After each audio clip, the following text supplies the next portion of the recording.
Hi, I'm David Stanionis. I'm Records Archivist at the Presbyterian Historical Society, and we're going to walk through what happens when congregations send records to us. I come downstairs, and I pick them up.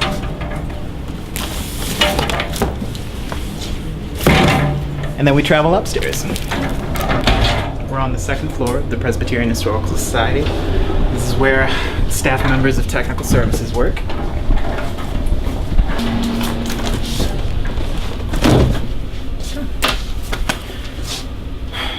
So far, so good. The congregation in question has sent records to us in a sturdy corrugated cardboard box. They've sent them by UPS. There's the little UPS tracking label. And they've sent them to us with a cover letter, which is addressed to me, which requests that we hold materials on deposit. That's at least written to me by the clerk of session. They've even included an inventory. And then we unpack the records.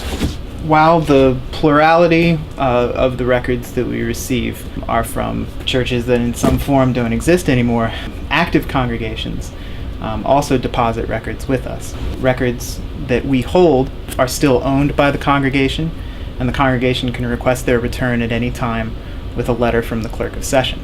We write archival descriptions, and we make any materials that are older than 50 years accessible to researchers. This congregation found records of two predecessors in its basement, and at least one of the session minute books, this is both minutes and a register, this volume has been damaged by fire. When I begin description, the first things I'm looking for are session minutes and registers. I try to identify those first. For this, I'm really just going to pull the first thing off the stack. I open it to identify a beginning date.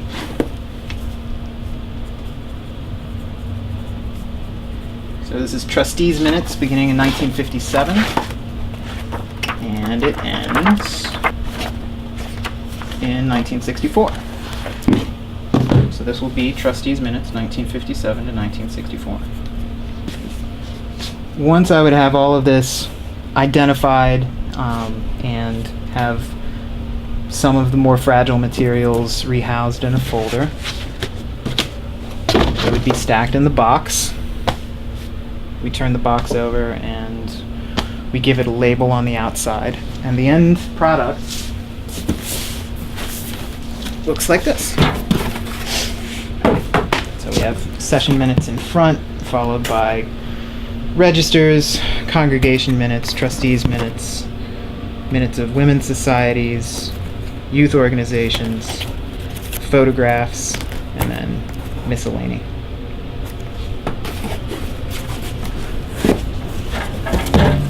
And then we take materials downstairs to the archives. Our archives are underground, so they're away from sunlight. They are fireproof. We have 3-foot concrete barrier walls, and we maintain a baseline 35 to 50% relative humidity.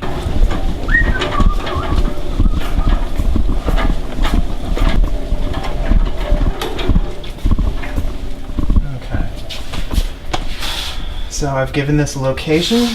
This is 39B. Okay. That's going to go there.